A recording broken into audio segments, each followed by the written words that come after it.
कार्यशाला में निर्वाचन के दौरान विज्ञापनों, समाचारों और पेड न्यूज पर सतत निगरानी रखने के लिए की गई व्यवस्थाओं संबंध में विस्तार से जानकारी दी गई। साथ ही इस संबंध में भारत निर्वाचन आयोग की तरफ से दिए गए दिशा निर्देश, नियम आदि के संबंध में भी बताया गया। सभी से कलेक्टर आशीष सिंह ने अपेक्षा की कि वे स्वतंत्र और निष्पक्ष निर्वाचन के लिए जारी दिशा निर्देश, नियम आदि का पालन करने पर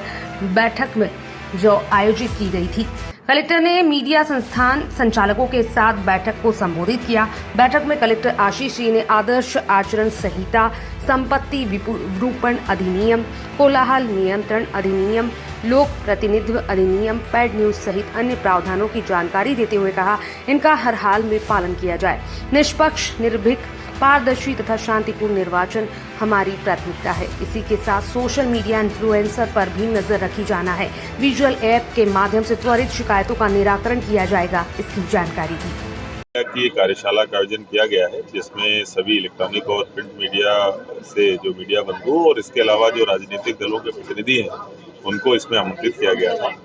सभी लोगों को पता है कि चुनाव में निश्चित रूप से मीडिया का, चाहे वो इलेक्ट्रॉनिक मीडिया हो, प्रिंट मीडिया हो, इसका प्रयोग होता है और उसमें एक लेवल प्लेइंग फील्ड रहे और आचार संहिता का किसी भी तरीके से उल्लंघन न हो, उसके सभी नियमों का पालन हो। इस हेतु आज इस कार्यशाला का आयोजन किया गया था,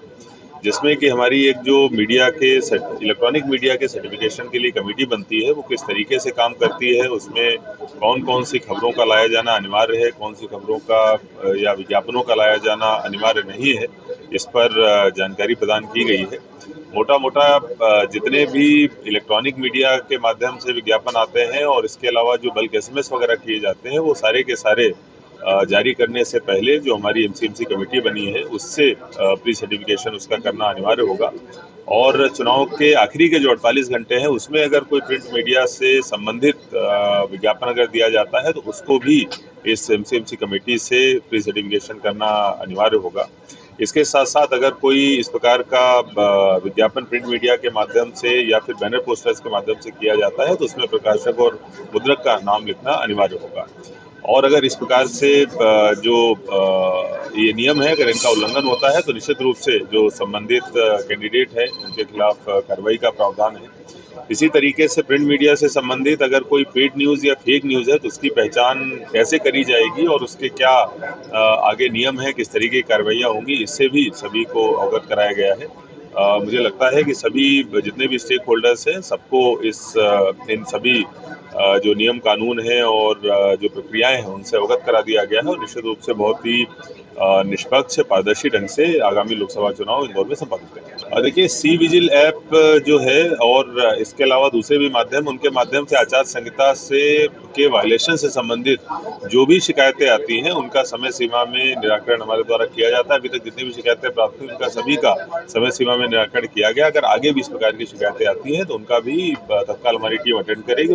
और निश्चित रूप से सोशल मीडिया इन्फ्लुएंसर्स के द्वारा अगर इस प्रकार से कोई पोस्ट है और उसमें अगर ये ट्रेंड ऐसा दिख रहा है जो लगता है कि आचार संहिता का उल्लंघन है, तो निश्चित रूप से हमारी कमेटी उसको संज्ञान में लेगी और अगर इस प्रकार से कोई कार्रवाई बनती है या नियमों का उल्लंघन बनता है, तो निश्चित रूप से उस पर कार्रवाई की। देखिए, AI का उपयोग करके अगर